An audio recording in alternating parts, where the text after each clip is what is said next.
Hello, Peter. Good morning from brunch. How are you doing? Morning, morning. Okay. Doing okay. Good to hear. Finally starting to cool off a little bit. Temperature's just perfect. It Yeah, has that start of the new semester feel to it. sounds very good. Very good. Let me just check on people here. Hi, Deanie. Hi, Peter. How are you? Good. Are you submitting to the book? Oh, I'm sure I'll come up with something. Good. I love writing long form. Hey, Tess, you're here. Excellent. Hi, Ted. Did, I did you am. get, And I just I your last two emails went into my spam folder. I just discovered this 3 seconds ago. So I am very good at being spammy. It's a problem. it's okay. I'm responding right now. Sorry for the delay. No, no, it's absolutely not your fault. I messed up on the timings. Are you okay with the change or not? Because Danny Yes, really would like to see your presentation, and I really don't think she should not see it. So you said yes. Okay, very good. no problem. So I have you on the 8th, which is in a few days. Week from today, yes. Fantastic. Okay, very good. Phew. Danny, we're fine. Everything changed and everything is okay again. Hi, Tom. So we're supposed to hear from Patrick today, and obviously teaching places around the world just started up again today, so I hope everything is fine with him. I haven't heard from him for a bit. But other than that, Dini, what should we talk about while we wait? Hi, Stephanie. Hi, Mark. Well, we can talk about the book. We're working on getting the book invitation ready to go out so that people can submit. So be looking for that from us. We're asking for 500 to about 2,500 words, roughly, and on the topic of where we are textually. So we'll be getting an invitation from us. You want to add to that, Frodo? Yeah, thank you. I think that's perfect. It's exactly what we should be talking about. So I put a link in the Zoom thing here. Danny and I just finished working on that very basic welcome page. Now, you guys, part of the community, unless you write something absolutely hilarious, it will be in, obviously, and we will be inviting people specifically. Anyone else should feel free to submit, and as long as it's not just nonsense, because some people try to get something in, everywhere, it will be included. So there is a small amount of peer review for non-invited contributions, peer reviewed used in the loosest sense. Hi, Jim. Jim, you may want to update your printout to Edgar and Chloe. She's playing here today. I'm just kidding. It was just so cute when you put that printout up. Sorry. So Chloe is another daughter I hadn't known about? No, no, no. It's just Edgar's friend who's here today. Since you were so cute with that printout the other day, I just mentioned it. Anyway, totally distracting everything. But yeah, I'm going to put the link in again because you guys just joined. So Danny and I were talking about the book. You guys in the community, you're automatically in. We will also be inviting some people specifically. If you have someone to suggest, that would be greatly appreciated. Particularly if it's someone who probably wouldn't understand why in the world you would suggest them, because we need to widen the dialogue, right? We are very, very eager to include as many perspectives as possible, and that also means all the suggestions on the page here, depending on what it is, we will look at how we can deal with. With Ismail Sarageldin, who was what will we call Ismail, Dini? Our patron saint or something, maybe? He's on the advisory committee, so he's one of our two major advisors. Yeah. With him a few years ago, I started doing a book on the future of text for presidents and other country leaders. And then things started going horrible in the world. So we toned that down, but we have a few contributions like that. And in those cases, what we did was interviews. It's partly directed interviews. So if you have someone that and by the way, let's make it clear, they don't have to be famous. They don't have to have a massive track record. But if they have particular perspectives, that would be wonderful. And finally, for me on this, we are soon going to be working on the XR version of the book. The basic notion will be this cube thing, which we will have further design as to what that is. The individual articles, though, will be relatively traditional. But if people want to contribute more, we will liaise with Fabienne and see what can be included, whether it's a 3D model or whatever it might be. Dini, what do you think? Is that it? Well, we want to say a couple of things. Fabienne, when it comes to 3D objects, when they submit that, what format do you want them in? So they can be. I'll put a link, but GLB basically, GLTF or GLB. Okay. That's become pretty much the de facto standard on the web for 3D models, and it can do really a lot of things. It's pretty compact. It works well. So I'll put a link in the chat. That'd be great.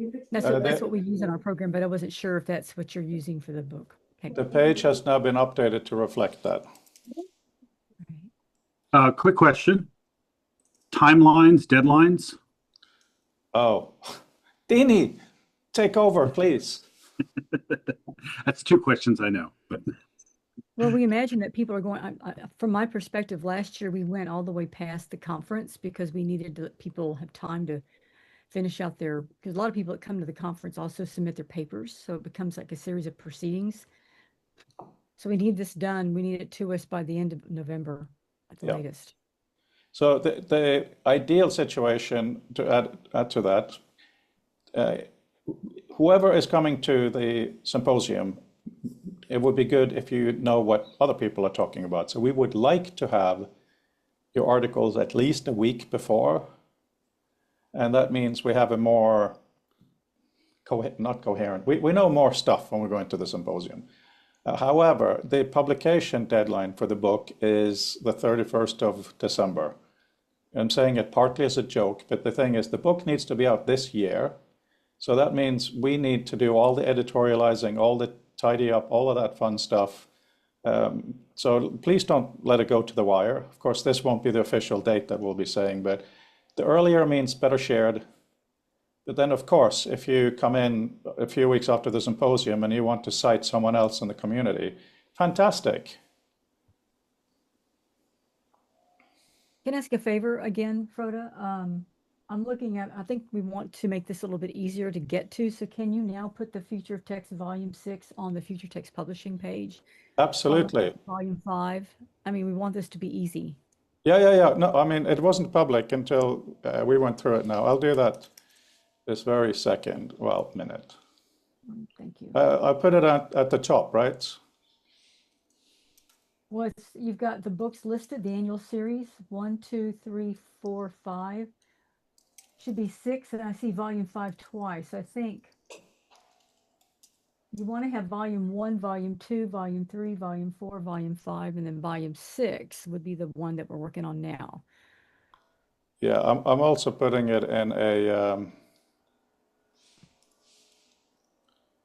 hang on, we're putting it there. Oh, there was an update issue. And Mark makes a good point. It should be Roman numeral because that's the format you've been doing all these years.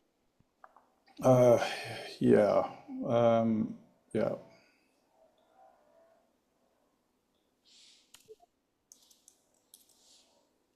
It doesn't look like Patrick is going to be here today, Frode. No, it doesn't.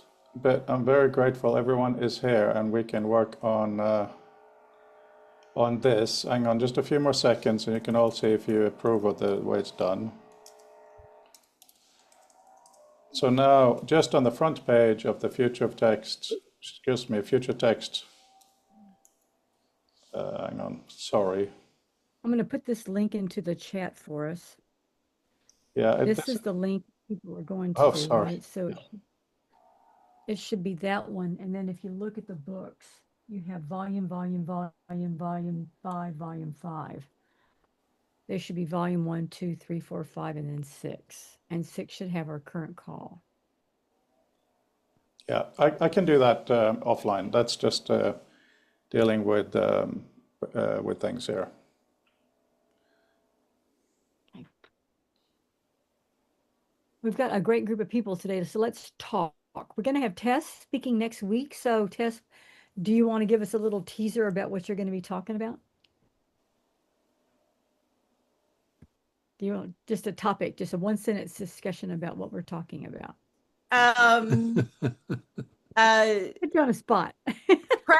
Present, near future, far future, and how I see this technology as a writer, as a reader, and as a viewer.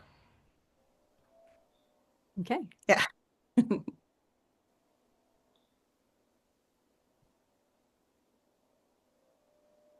Did you get that finished, Froda?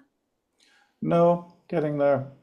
WordPress is having annoyances, but that's okay. At least now on the main page, it says call for contributions. The book's not ready yet, so I'll do that. So you don't just look up my nose trying to figure this particular WordPress issue out. I do want to give a report about what's going on with the Hypertext conference coming up. So I think maybe that might be interesting to folks. So at the Hypertext conference, Mark and I are going to be doing formal testing of the current iteration of our project. And Mark, I've got 10 people on my list to invite to work with us for 30 minutes each. I have a series of questions I'm putting together that we're going to take them through for the environment. And for the last, I don't know, several weeks, Fabienne has been taking the information that we've been giving him about what we want the user to experience in that environment for at the point we're going to be at for the Hypertext conference. It amounts to 15 steps, starting with user enters a space, ending with the user exits the space.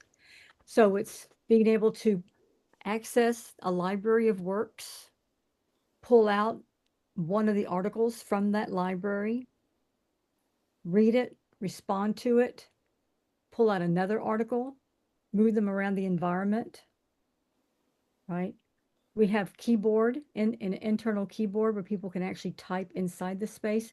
So I think one of the cool parts about our project is that we're making born digital virtual objects. That is huge. We're not using an external keyboard to write into the virtual space.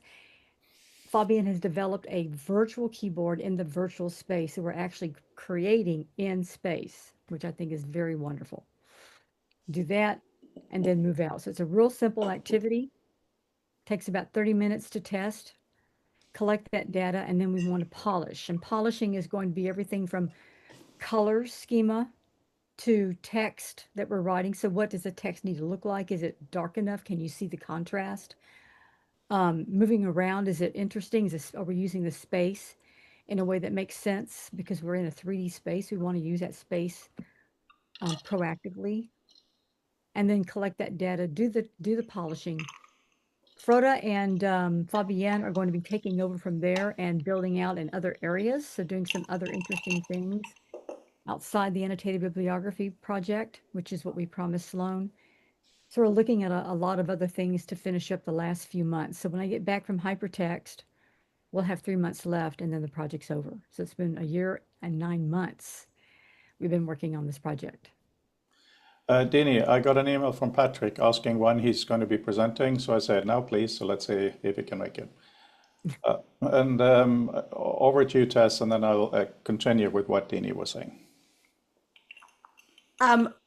I had a question about the virtual keyboard. Does it make sound? Not yet. And and the reason I ask is because I've been thinking about this as it relates to my own presentation and how I feel about it as a writer.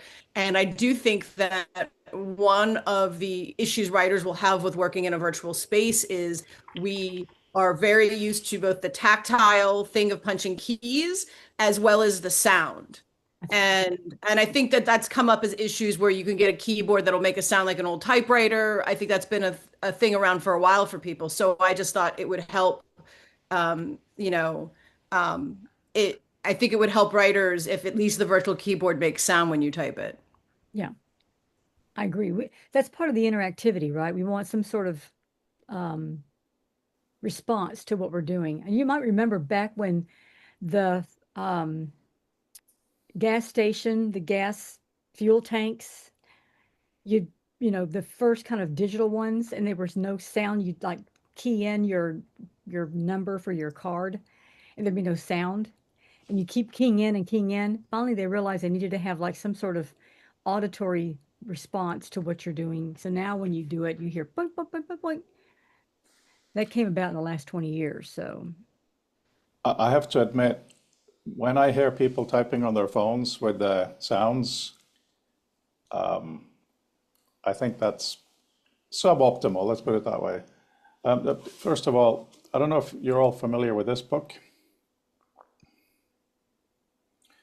It's quite interesting. It works right up with what I had as my introduction to the book article on what living in XR would be. That's recommended. So off ISBN, I don't know. It's called Reality Plus by David Chalmers. So what we'll be doing after the ACM is extending the annotated bibliography to look at volume storage, to keep using Rob's really good language. And while we're waiting for Patrick, just to explain again the reason and the utility of a cube. Normal everyday space as we experience it is three-dimensional.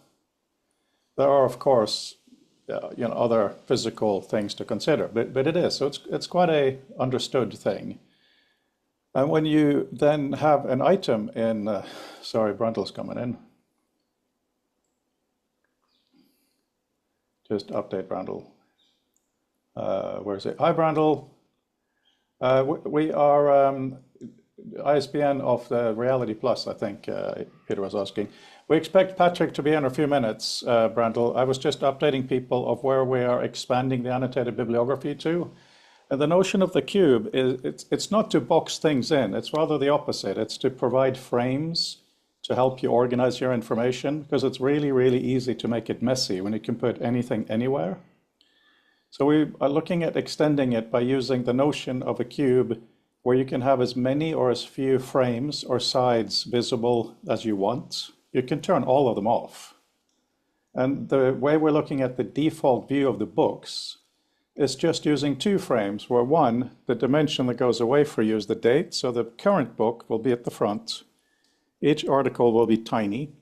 And then there will be a plane for each year that have been published behind that. And at the wall, at the very end, there will be an editor's kind of topics, maybe XR, AI, humanities, equipment, those kinds of things. So then the articles will be clustered around those. It's a very, very simple initial state. And what we're trying to do is to allow the user to change any of these frames. So let's say they don't like the kind of topic maps we've made. It should be interaction-wise very easy to change it for anything that they have. The timeline needs to be incredibly easy to scroll through. And we've been playing with notions of scaling with action. So for instance, not everybody will be able to walk around this thing because they're probably in an office with a computer in front of them. So some interaction like this with two arms out to rotate the cube so you can see it from the side or not. Up and down to scale the cube. And this is where it might get exciting, because once you scale it beyond a certain size, the face or frame facing you will be suddenly behind you. You'll be inside the cube. So that in itself is interesting, but it also then questions these tiny little cards illustrating or presenting each article. Should they scale with the cube? Probably yes, but to an extent. Because you might want to be in a large cube with small cards. So we're looking at a third and final kind of scaling thing, which is at an angle. That scales the objects rather than the cube, that kind of stuff. So then we get into questions of, what if you have multiple cubes? What if you want to start moving things outside of the cube? And you absolutely positively have to be able to put things outside of the cube. That is really, really important. So then that goes back to all the great stuff we have built for the annotated bibliography. How does that fit? Right? Let's say you are only looking at the articles, but some of us have spent times that our articles are actually knowledge cubes as well. So they don't have to just open up as a flat thing. If someone wants to make it spatial, this is the environment where it could. So let's say an article then becomes a cube. You should be able to pinch it out, throw it to the side, and open it as well. What does that mean? There are a ton of questions here, and that is why we're starting with the notion of a cube, because it's obvious, it's simple, it's relatable, and it's eminently questionable. We all will have questions of why or what. And as we talk about a lot here with questions in the community, if you have thoughts now of, I mean, if one of you thinks the cube is absolute rubbish and you have an alternative, please write it down and send it. If you think the interactions we're looking at are not optimally ideal, tell us your alternative, right? This is a starting point for discussion more than it is a design approach. Dini. Yeah, what's really cool about this project is that for the Sloan Foundation, Frode has, last year we just submitted the book, right, as in our year-end report. This time we'll have the book and we'll have a VR environment for the book. And Frode is planning to send his Apple Vision Pro to the Sloan Foundation folks who review our grant to actually don the headset and see the book, experience the book. So I think that's going to be a nice way to end the 2-year grant with the Sloan Foundation. Yeah, absolutely. That's the key. And I have a question for all of you now, because this is the exciting phase of ideas contradicting each other, which is obviously fantastic, right? So one of the key premises of this environment of the knowledge space is that all information that you own and all the information in the universe is right there. That should be the feeling. Obviously, it's not a realistic thing, but you can think of a web browser with a tiny little URL bar at the top. In one way, that gives you access to all the information on the internet, right? It's still a little thing, but just emotionally should feel it's all there. So having started with that, what is the very, very first step, right? So we imagine someone puts on the headset, they're in the world now, it's gray, it's got a little flat floor. And as I think all of you know, on your right hand, you currently have a cube, right? And that doesn't actually mean anything yet.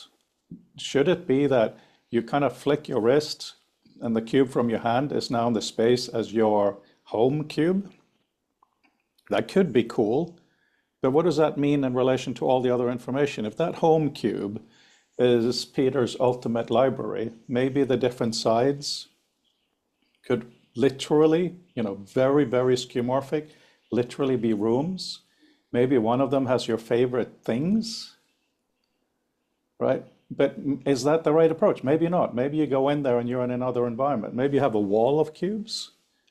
These decisions we have to make, because otherwise Fabien can't, well, he would have to decide all by lonesome self. This is the reality of it, right? And then when you decide you want to interact with a cube in a cube, let's say you have a collection of all the ACM papers, that's one, that's what we're working on now. One thing we've thought about is if you take it out and put it somewhere else and let go, the initial cube will remain and the new one will open in the new location. But if you do, let's say, the equivalent of a double tap in situ, that cube takes over the previous cube.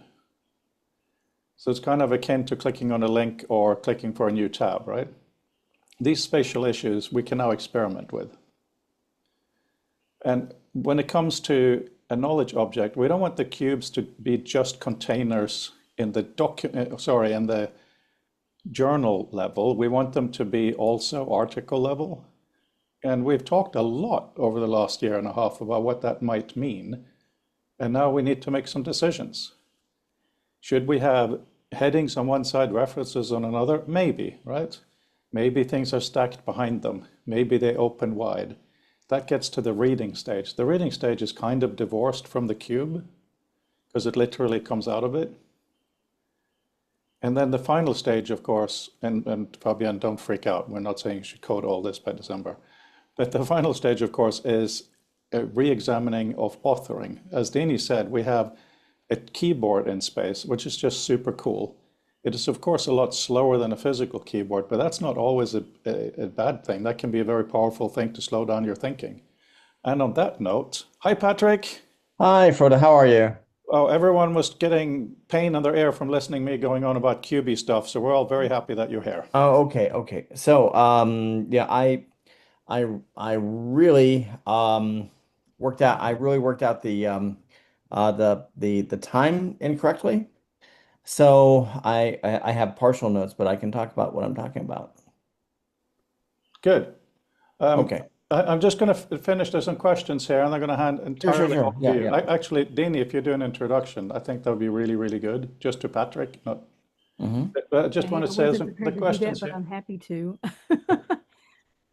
I just want to answer Tessa's question. We'll be able to try this at home. Yes, if you have a headset of whatever type, go to Future Text Lab, go to authorship, boom, there are links. The more that you try, the more you can complain, the more we can change it. Great. Right. Yeah, Dini, over to you. Okay, so we're glad to have Patrick with us today. Patrick and I go back a long way. I think it's been over 20 years. hmm Patrick's been working with virtual environments for a very long time, but does a lot of different types of art and has been involved in the hypertext conference as well as electronic literature and other art-based orientations in the past. I want to say your career lasts about 35 years now. Is that correct? Ooh, that uh, I won't go into things, but in other words, as an academic, about 20, but as a An scholar, artist longer than about that. 35. Yep. Yeah. And he's going to be talking to us today about projects that he's involved in. Yeah, exactly. So, um, okay, so let's see here. Okay, is that my entry point? Mhm. Okay, Mhm. fantastic. So, I'm going to, because I had missed some timing, I think what I'm going to do is I'm going to bounce around a little bit from um, some of the things I wanted to bring up and some of the things from my ELO presentation. So, um, what I want to do is, because I'm going to be borrowing heavily from my ELO presentation, so I think that we can just kind of go from elements of that. So what I'm interested in is that I have been interested in elements of information construction, hyper browsing, 3D, 3D paradigm, 3D and hyperbolic paradigms of information structuring in online space. And so, just very briefly, I have this kind of this arc in the electronic literature sense that I built in what I call virtual narratology. And basically, it means I'll just go through just a quick couple points and I'll go into some of the places where I've been exploring and just kind of talk about where I would like things to go. Um, from a literary perspective, let's see here. Let's just go into um, hop down through here.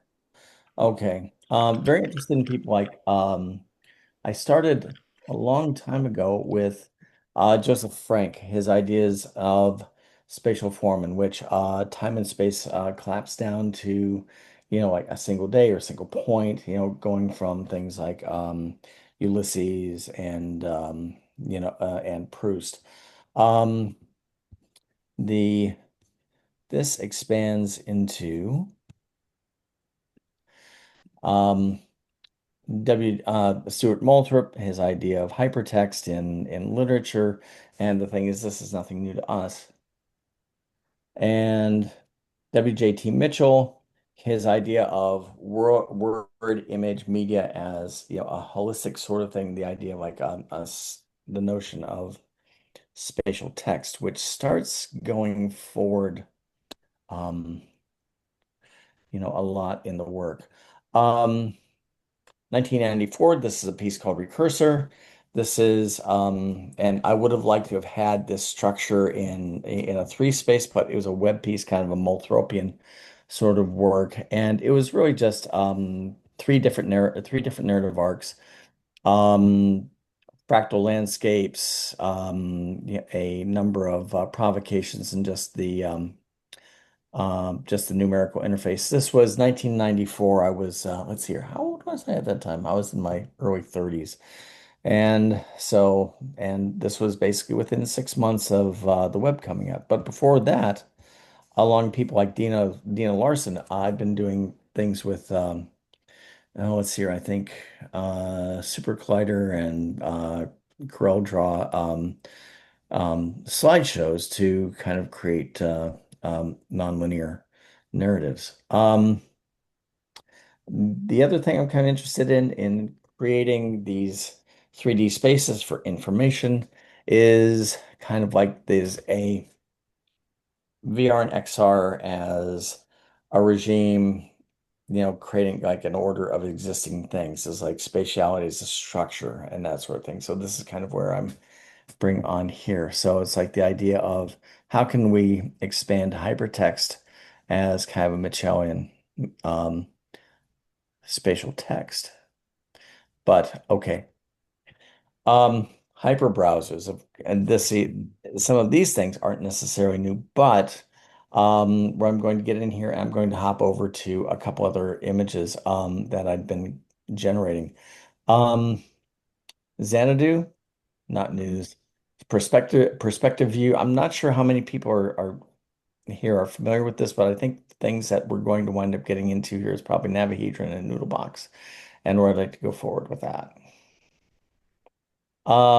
Ted Nelson, of course, with his Xanadu paradigm, the idea of bidirectional linking, transclusion, the idea of material updating within documents live, which I think is something that we don't use hardly enough, and I think that's something I'm very interested in. So, I think it's interesting that he put out a Xanadu paradigm in 2012, but the thing is that really because of a lot of his ideas, it would have required a lot of restructuring of the of how the web works. This is Stephen Holston's perspective view.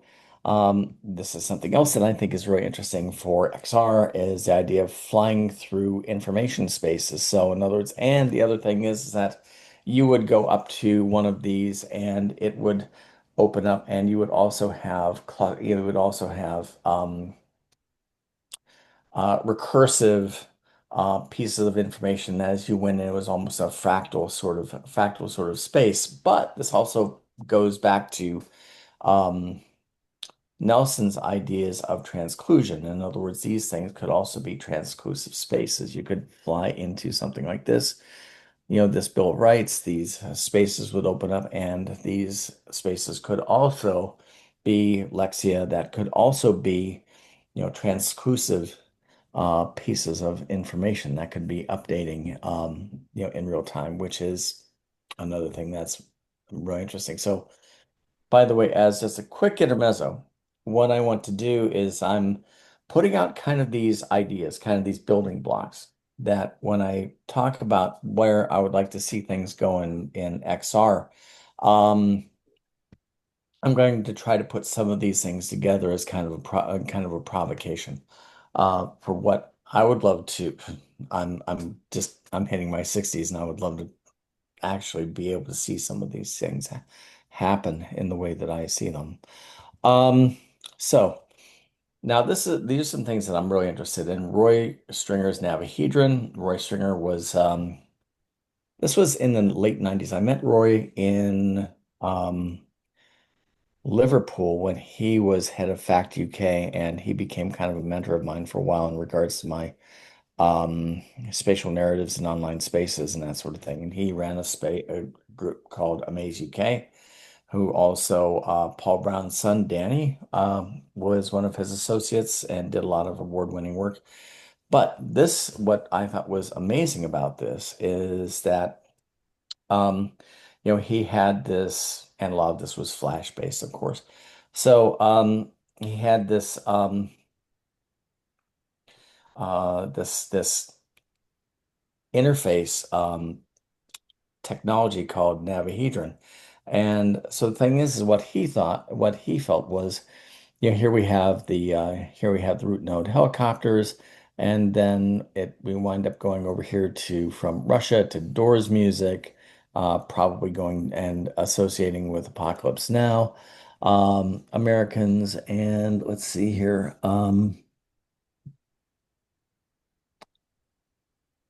I think Nixon. Okay, definitely we're definitely going into Apocalypse Now with helicopters. So this, and then of course we wind up, if we just look at this as a two-dimensional informational node map, there it is. That's a flattened node map of an icosahedron.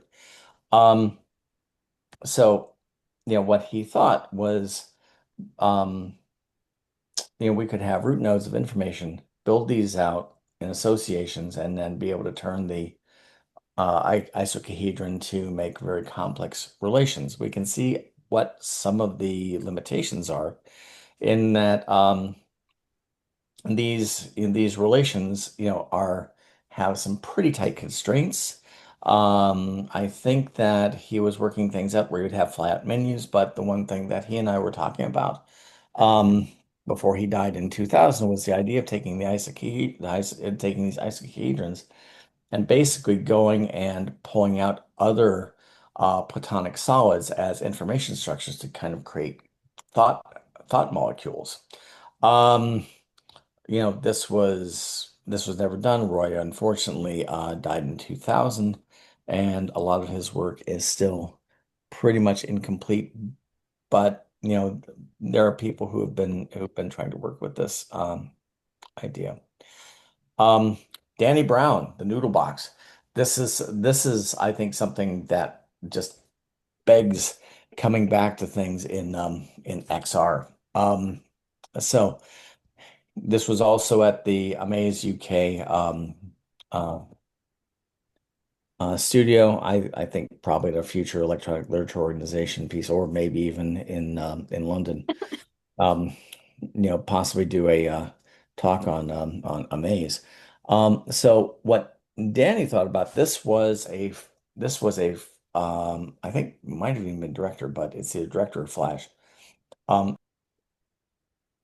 Okay. Oh, sorry. All right. It's a 3D paradigm for information structures. In other words, you could have a typology of different pieces of information and assign different topics to them, and make these really interesting little information cities that you could navigate in 3D, dragging around, twisting, and that sort of thing. And what was it? There was a great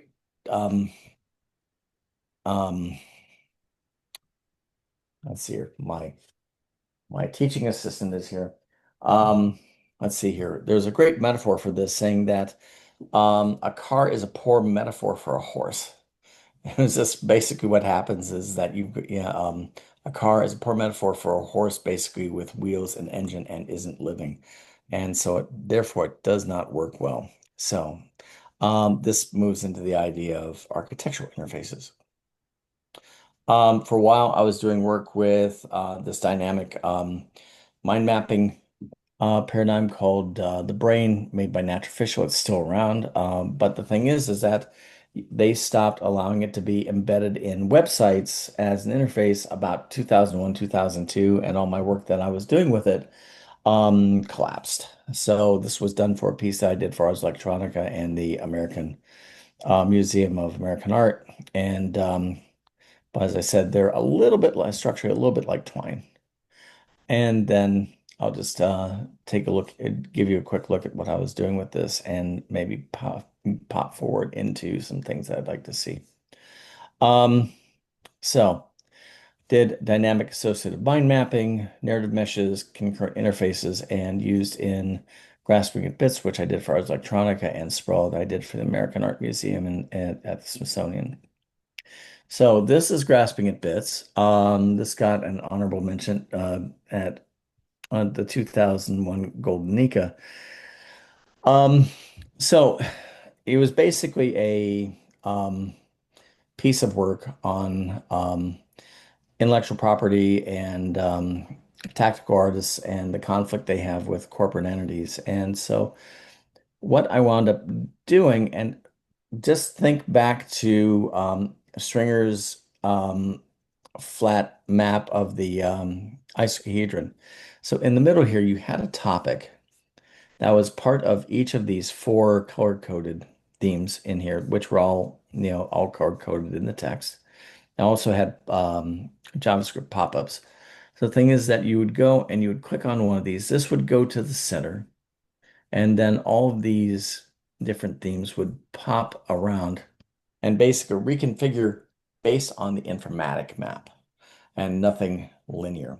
So, this was something where I had to literally write everything with a mesh with numerous links going to different nodes, and I had to write for each node to flow to each other node. And sometimes I had 3 or 4 nodes to which any one node would be going, and that was a tremendous headache. And I think that's probably why I got that award.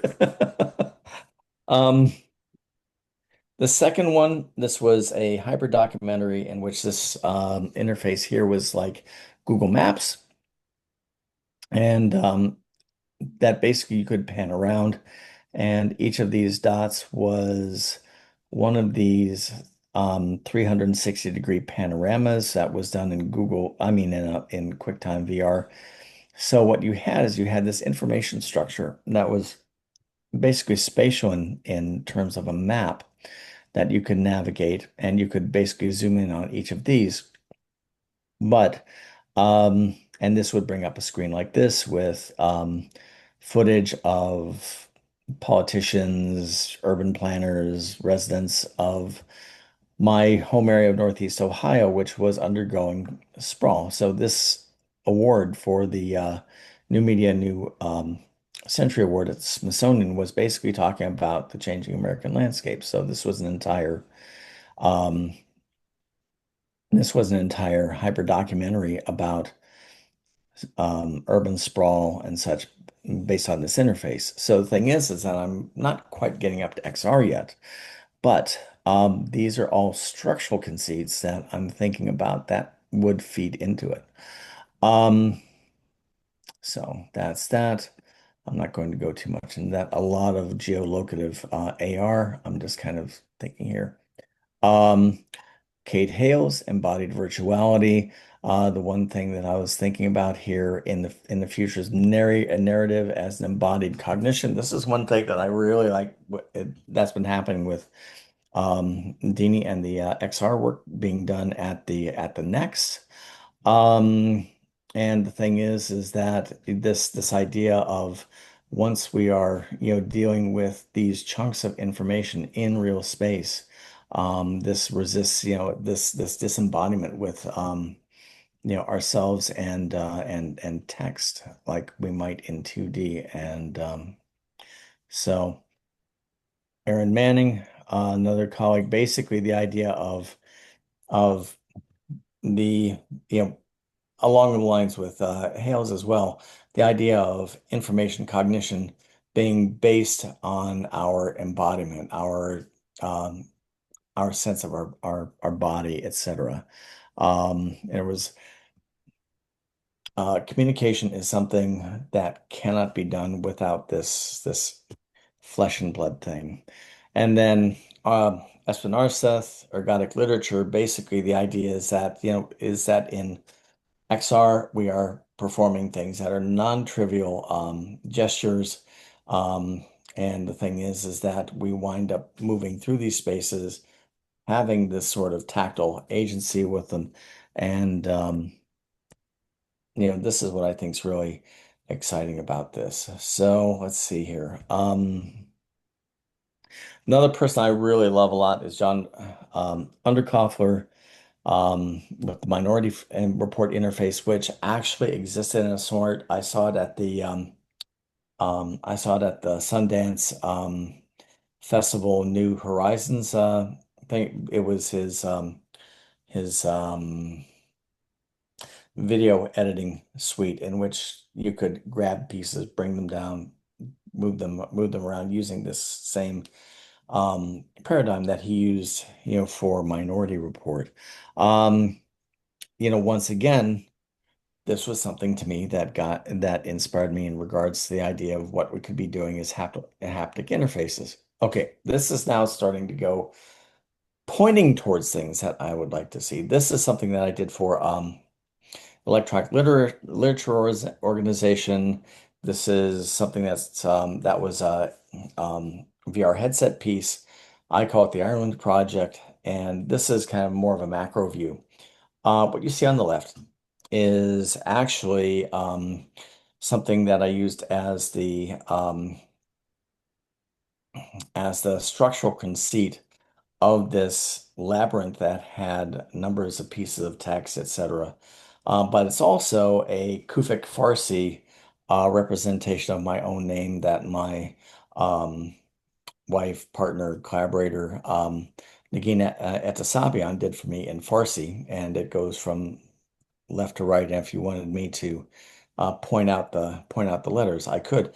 But the central conceit here is that you see, one of these in the bottom, you see one on the top, and the thing is, you see a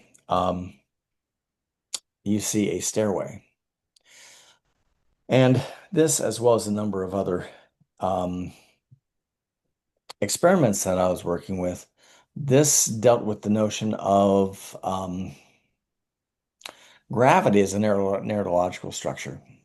And this is something that I wind up seeing, in experiencing different AR, XR experiences, they seem to be either things that are linked to the environment, or they are in a VR experience, they are kind of this alternate, matrix-like construct in which it still has these conceits. It has these conceits of kind of a gravity, a horizon line, all these things that are based on our embodiment.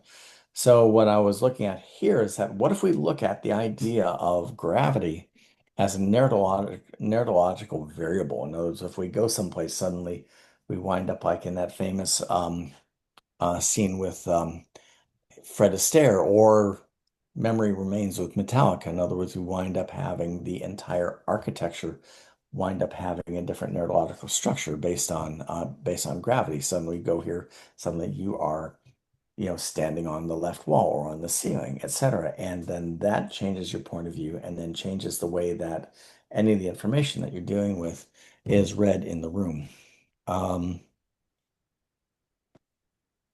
Things are ongoing. So gravity is a neurological frame for the headset, Unreal Engine. But at ELO, that was for the online one. I took people around, on the screen, and only a few people have looked at it through the headset. This is more about work in regards to, let's see here, concrete poetry in 3D space. Basically, this was something I called Letters for Nagin, ideas of longing and embodiment. For those of you who don't know, that this has been resolved only recently, is that my wife Nagin and I, we were living in Abu Dhabi up until early 2021, in which we unexpectedly got caught in the immigration, machinery of the United States government. And so we were separated for 4.5 years. And so a lot of the work that we did was based on a project we called Googled Earth, basically the idea of our only being able to be with each other in third spaces like Second Life. But in this case, she couldn't be here. So there's a hassock with grass on it, embodying the idea that if someone is there and you miss them, their chair is full of grass. So this is a performance that I did live in Second Life, with all these embedded texts around here, but they were not interactive. So this is something that I was very interested in. Yeah, this is also Do Re Mi that had to do with the concrete poet BP Nickel. And it was very interesting that I was able to go to BP Nickel Lane in Toronto, which was really a big thrill for me anyway. It's so I think I won't go into this too much, but this was a wiki essay format essay about basic modalities of discussion in new media art. But the idea is that this particular essay online, um, which was commissioned by Turbulence by the by Helen and Joanne, who are no longer here. The thing is that I got an inspiration by Free Culture, in which Lawrence Lessig did a wiki piece in which he allowed transclusion in the writing of the work. And so anyway, all right.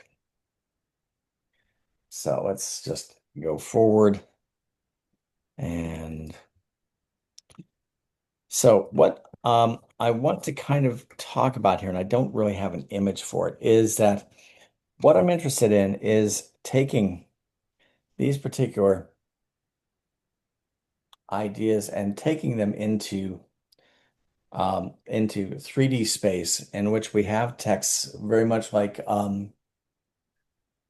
Froda's structures in Liquid, in which there are words in which they have very specific context, but they have very deep meanings that we can get at through manipulating, clicking them, etc. And but what I'm interested here in XR is that we have structures in which we can bring up information, could be hooked to objects, could be free floating in our virtual office. I had I used to do this with a HoloLens. I had my browsers and Just such. for your information, I went through the one box that had a ton of photographs and stuff in it and other stuff, and I've separated all into piles that I think we should definitely keep. And Oh, that's all right. another pile that, as far as I'm concerned, we can get rid of. Frodo, And are you then able to mute a Jim's small, mic? much smaller amount of question mark. Do you want it? Of what? Do you want to save this stuff? I'm It's not like picture sure frame, who is 3D plastic actually picture frame. It's doing Jim. this background sound. That kind of It's stuff. Jim's. He's So- he's Oh, got his Jim, headphones there on. he is. Thank you. Yeah. Got it. Thanks. No, it's all right. Frodo, So are you there? I think we're Frodo, all are good. you there? Hang on one second. Frodo, are you there? Yeah, I'm here. Okay, I'm just wondering Sorry, if there you was can. just things in the background here, so I turned my camera off. But Yeah. yes, I'm here, can hear, and managed to find the button. Thank you. Okay. So, what I'm hoping to get at, and the one thing I hope to have an image of, but we're pretty much at the idea of what I wanted to talk about today is the idea of how can we create 3D narratological spaces in XR in ways we can have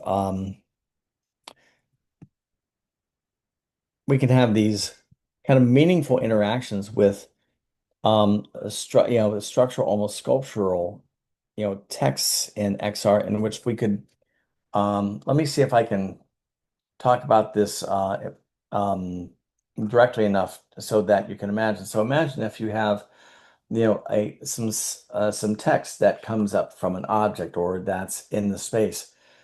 You click on a word and you can literally pull that out as an extrusion, like as something that comes out, on a rectangular platform. And on the sides of those platforms are embedded other pieces of the information, which you can either access or possibly even pull those out from the kind of the noodle box paradigm. And so, these are some of the things that I would love to be able to see in regards to like what folks are doing, with Frodo's work and Dini's work and the idea of embedding XR information, into objects, into spaces, but nevertheless, that we can go and we can reach in and have these haptic interfaces and be able to then pull things out, which is one thing that I think that liquid really inspires me a great deal. In other words, this idea of the embeddings of different contexts,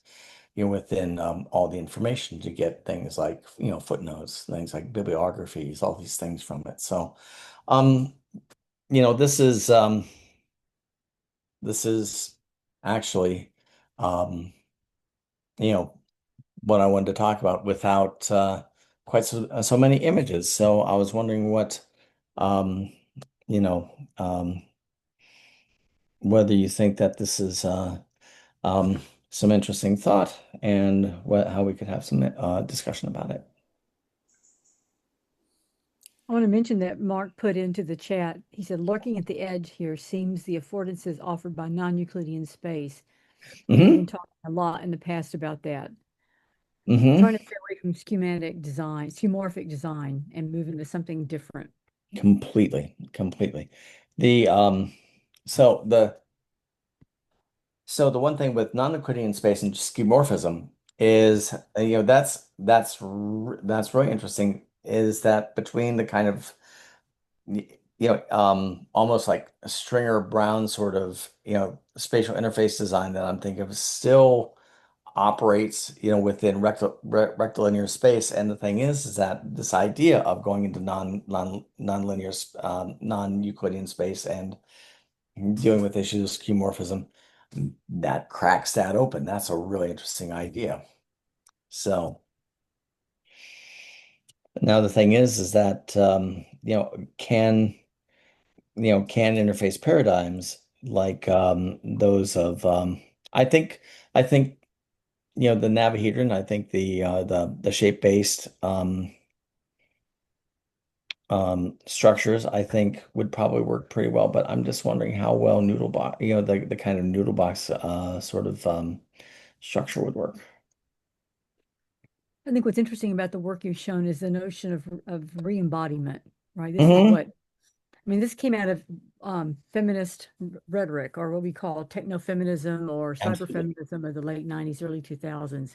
Yeah, The idea VNR. of the Cartesian split of mind-body, reformatting that. And, Hayles talks about that a lot in her book, all her books. Exactly. And that, starting with the late 90s, we started talking about this, we're not interested in the split. There is not really a split. You need the mind for the body and vice versa. The body is the mind and vice versa. yeah. So it's all predicated, it's all connected. And so reconnecting ourselves was a big step. And it seems to me that that was the value of virtual reality. It Yes. can make us aware. And I can tell you that working with and teaching all these years, my students see themselves as separate from the computers, right? They're making something, an object here. When they're inside the space, they're with that object. The separation is gone, right? Or it's diminished, so the gap is filled in some way.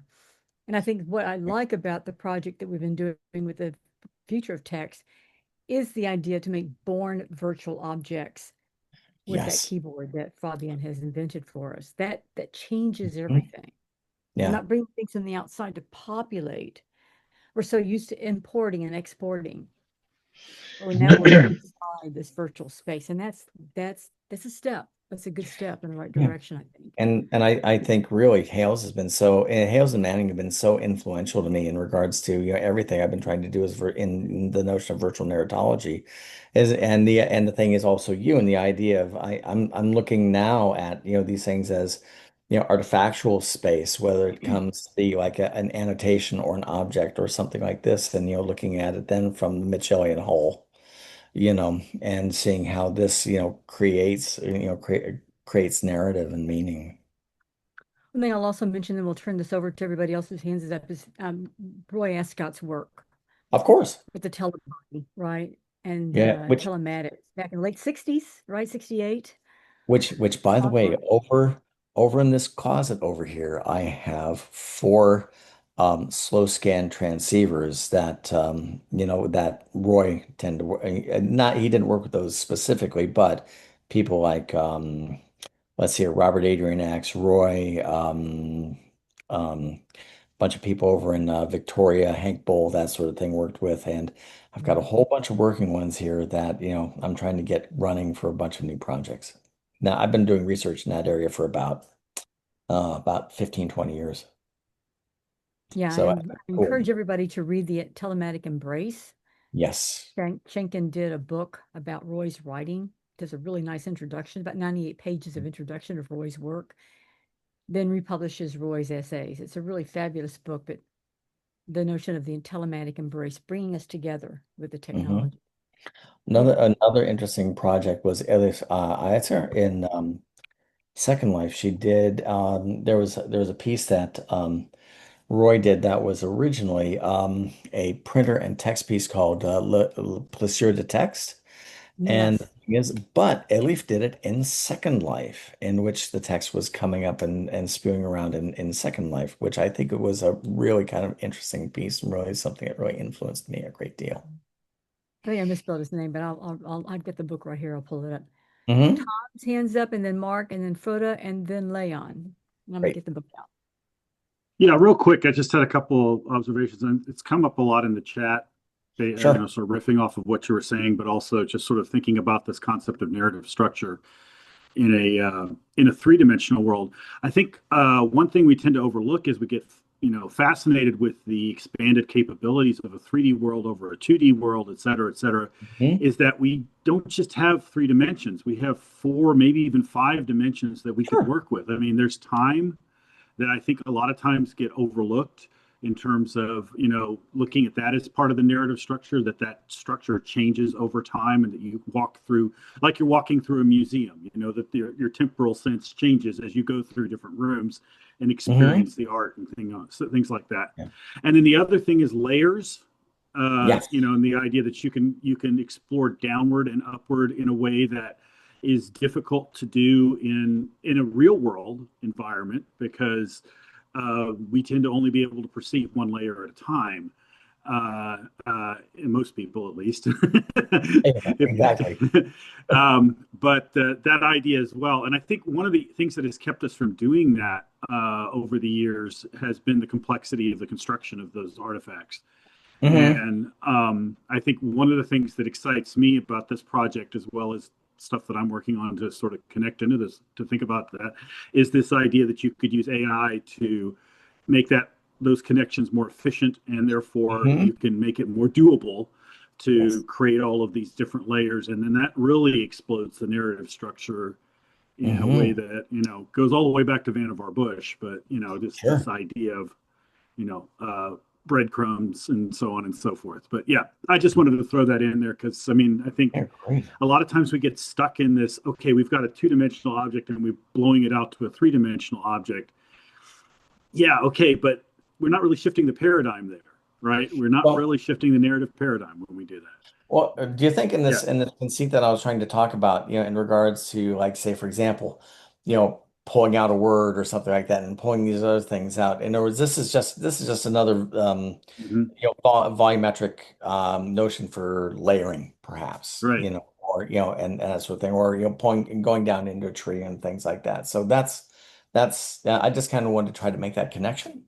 But I think you're absolutely right. And then time, absolutely. And the idea of being in, now the one thing that I'd kind of like to ask you about, in other words, the idea of, say, for example, as you were going, let's just say, for for just discussion's sake, we're walking through a space, and as you walk through the space, the context changes, or it says, or this something that could also then be linked to physical time. In other words, something, in other words, your informatic relation to the space or the milieu or whatever changes in regards to what time of day it is, and then what time of day where. Right. But also, and also the idea that you could reverse time. So you're in one space and you get this connection, but you're like, okay, I want to go look back at that other space I was just in, because that's where that came from. And, you could basically VCR yourself back and forth into different spaces, right? But you know what? That's Underkoffer, right? The the Minority Report interface. Yeah. That's absolutely brilliant. Yeah, I totally agree. Mark has his hand up. Yes, a quick question about Yes. I've suddenly I tried to find stuff on NaviHedron in the past, but never found anything apart from past writing. I just wondered if things like that Sure. and Noodlebox are still around. And I wondered if is Noodlebox built on a sort of building paradigm? The reason I ask is one of the papers I'm doing, in fact, at hypertext this month is looking at the another way of using the built environment, which is Andreas Dieberger's Information City from the 90s. Sure. And about whether the relationship we can have with our remembrance of information might be better accessed if we, in a sense, we were able to experience our knowledge by walking around it. I mean, was Noodlebox doing anything in that area, or is it just I mean, the building metaphor? well, and I mean also, Danny's still online, and he's, let's see here. I've talked to Paul and Danny, and they gave me the catalog to their show. It's the art that makes itself. I don't know whether you have that. And so I can either get that for, or you can contact, Paul and Danny, and they'd be happy to give that to you. So I mean, if we go back to Cicero and the idea of the memory palace, right? I mean, that's the original conceit. I think that where Danny was trying to get at here is more, yes, and I think that's entirely true. In those, we build our informatic cities. They act as mnemonics and that sort of thing. But I think also the other thing I thought was very interesting was Danny's use of typologies. In other words, there were different sorts of buildings, and architecturally we could talk about these in different ways, but these different typologies created different informatic structures that you could tie to them. And so the thing is that particular constraint created some really interesting ways that you could create these information cities with Noodlebox. And these two things, I think actually more Noodlebox than NaviHedron is the fact that in many ways, the kind of Johnny mnemonic 3D internet sort of thing that was in the in Longo's movie. In some ways I think I almost long for that. That sort of like 3D internet that we keep reaching for. Second Life really kind of failed at that because that's not what it was trying to do. But I mean, just this deep kind of 3D paradigm that Holtzman and Nelson were trying for, but then it was trying to be expanded. But no, I think that you're exactly right. It is really kind of like this idea of city architecture, architecture in the city and the built environment is something in which in a Caesarea memory palace sort of way that we use as a form of spatial memory. And actually the thing is that this is something that is very much part of my own in my own informatic personality. This is something that you bring me into a space, and all of a sudden I go into a city and people say, how can you navigate it so quickly? Is that all of a sudden I have I see the architecture as a memory space, as a information space, and boom, and I think, to me, my personal experience with these sorts of things, with these embodied spaces, to me, I think really talk about the power of, and validity of, their worth, and their worth as an area of inquiry. But it's like, as I said, Danny, I mean, Roy was an old mentor of mine, let's see here. It's I a lot of this has to, a lot of these guys were interested in cybernetics. People like Stafford Beer was, around there, and this is time in which, I got that I had other mentors like Ranulph Glanville, who studied with Pask, who was then, one of Viner's people. So I mean, the notion of, the cybernetic, in these spaces to me is also very important to me. We have Frodo's hands up. Yeah. Thanks for that link there, Mark. That was pretty cool, and to see that the DOIs are up for the ACM this year. Yeah. So I just I've written a ton of notes here in the chat that I'm going to enter Okay. into this. But And Euclid, sorry for the brain dump. no. Hey, quite the opposite. No, it's brilliant. Brain dump back. So Yes. there's a lot of cool words and cool things like non-Euclidean and stuff.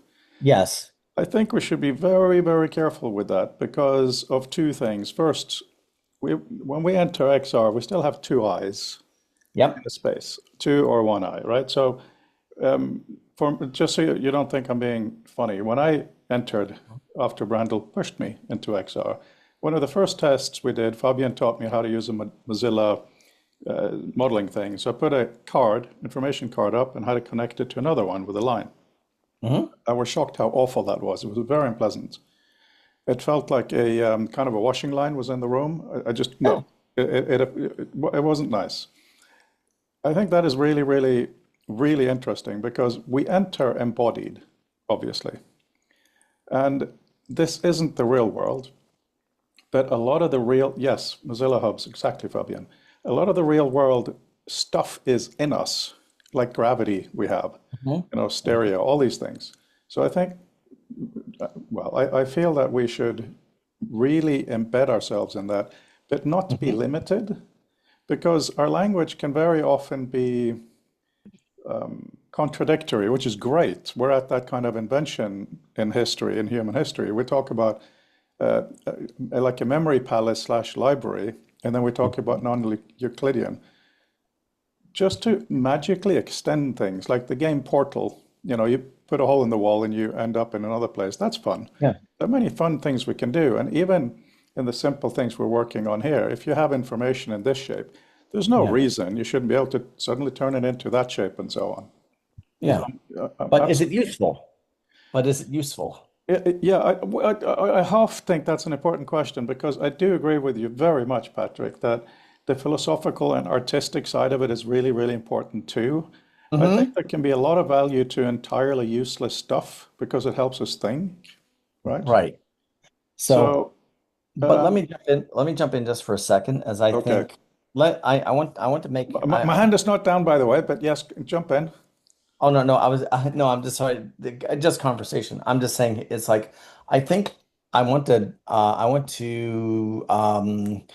discriminate between things like the idea of wanting to go non-Euclidean versus doing a very a very specific parametric shift in very specific places, like altering gravity. In other words, this is versus like changing the coordinate system versus in a case almost like a drop-down menu. Say, for example, let's change the orientation 90 degrees. So, I mean, the thing is, I think to me, these are very different. I think these are very different things. They're still radical. But the thing is, the idea of, we just don't operate in non-Euclidean geometry. We don't work in spaces that don't have 90 degrees on a right angle. It's, it's hard. And, I think that, I think as well as I do, the kind of the friction between Engelbart and Gates, the idea is that I remember talking to, Doug, and he just says like, I hate this user friendliness. He wanted to do things that honestly which I thought were fantastic, like even the chording keyboard. But the thing is, for the average person, it was hard. So how do we deal with these things?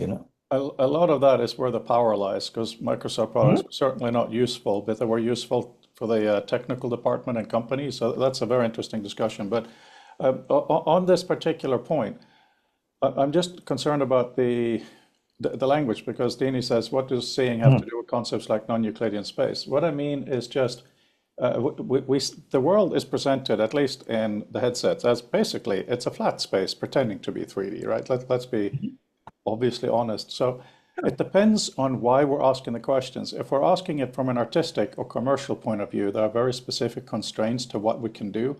But when we look at it from a knowledge perspective, this is where a lot of what I feel our work has been over the last year and a half. That is, how do you bring new information to bear?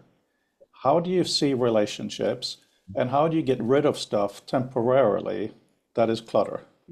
Right? I think it's too easy to say we have everything, let's show everything. And that becomes, after a while, entirely useless. So it is just the notion of how we shape the space. And that's why I'm thinking about the language. Will some of it be Euclidean or non-Euclidean or whatever? Absolutely. But I think that just by doing and looking from the sidelines at our own work, we will discover things with just, what? Like even the basics will just be not correct for the world. And this just finally, you were referring to something you did in work and then it wasn't on the web. We have to work so hard as a community to make sure spatial data is open. Yes.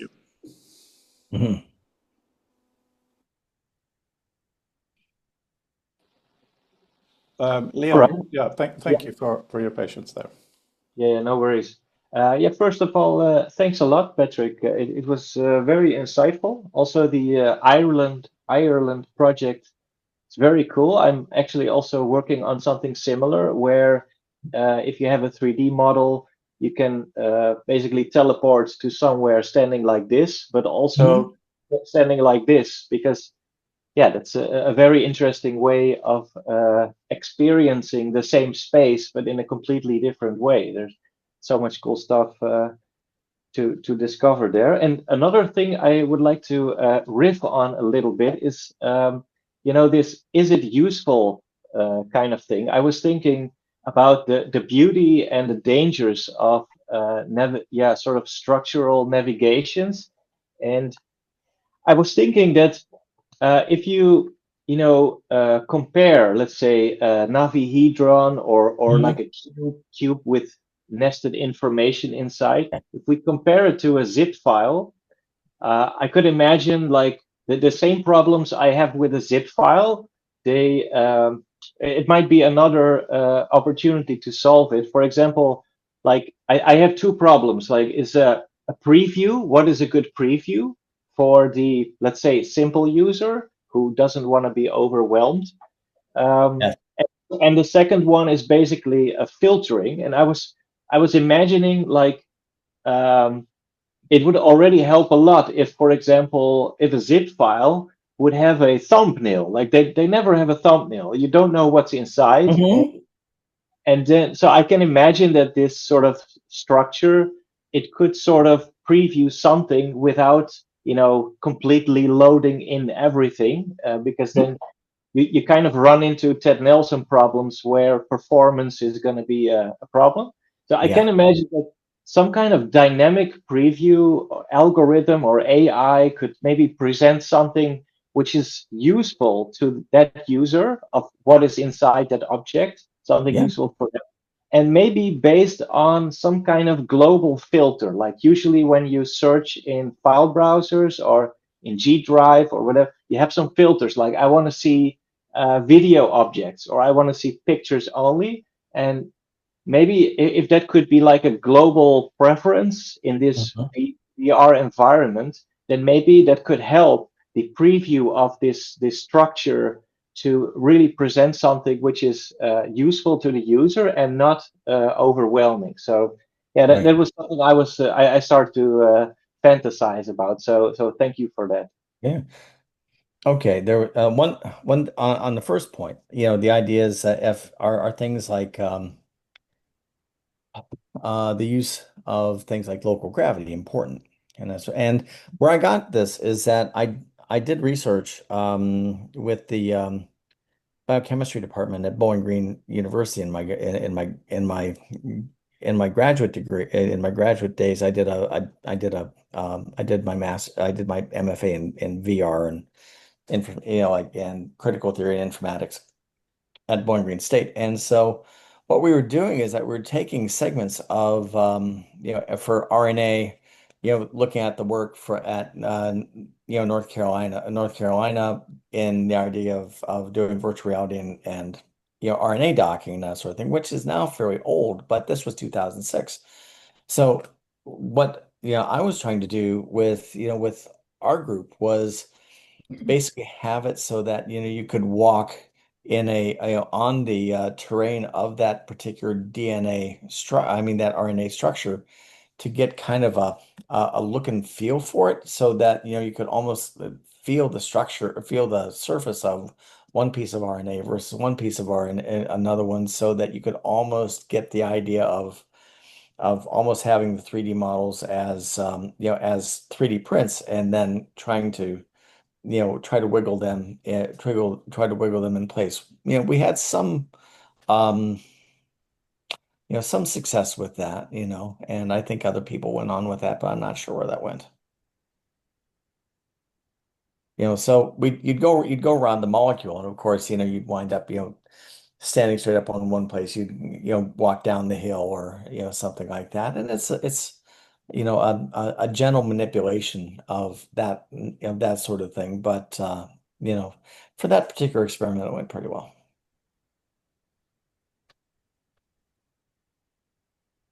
But anyway, thank you for your provocation. It was great.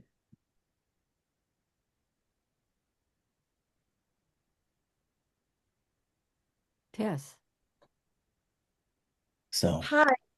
So yeah. I'm going to come at it from a slightly different direction than the sort of blue sky that I see everyone advocating for in the comments, but I feel like I'm coming from a different background than most of the people on this call, and we meet in the middle somewhere. But I just can't help look at everything you're presenting and go, what's the application? Because without an application, I can't judge what it is I'm seeing and what I think would be effective. You touched on, when you were talking, you touched on a couple of different things. One was more the presenting of text. One was more the presenting of research. Is it a search engine? Is it something a writer's using as a tool? And I think that they all have very different uses.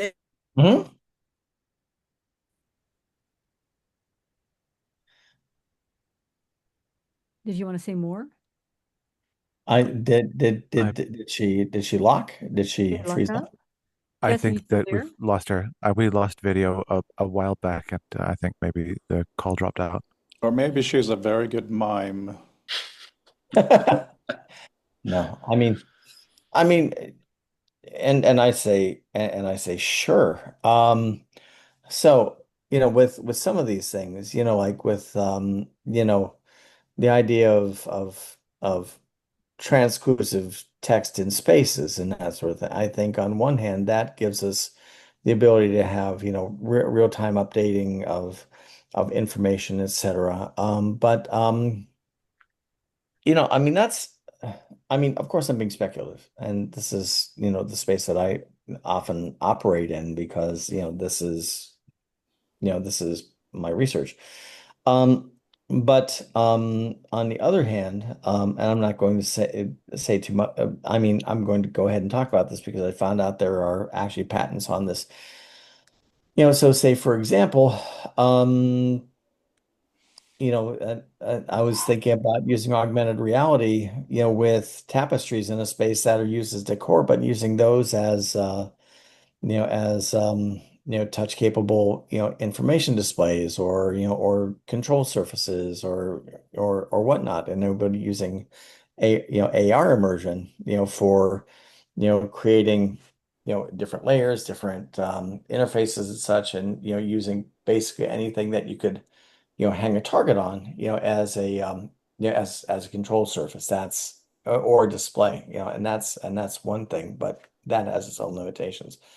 But I think the other thing is that I see a lot of the XR, design applications, and the ability to share information in this embodied sort of way. Say, for example, like some of the capabilities in Autodesk VRED, some of the capabilities in things like what is it? Not Quill, the other Gravity Sketch. Being able to be together in real time, you manipulating objects, creating text, together in real time. But the thing is the embodiment, of that space in that app, I think to me is something that I'm pointing at, but of course I'm not necessarily dealing with applications, but I think these are things in which a lot of the principles that I'm talking about, are applied. So I was going to take my hand down after Tessa's question, but then I realized my question is not exactly the same. So maybe in the last few minutes, my question to you, Patrick, is what do you want the result of spending time in XR to be?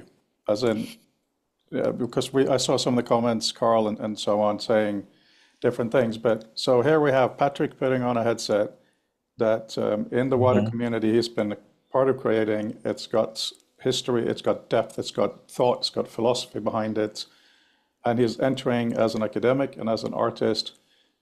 Things are done, and you come out of the headset. What do you want the effect to be on you, if you don't mind me asking a kind of a loose question?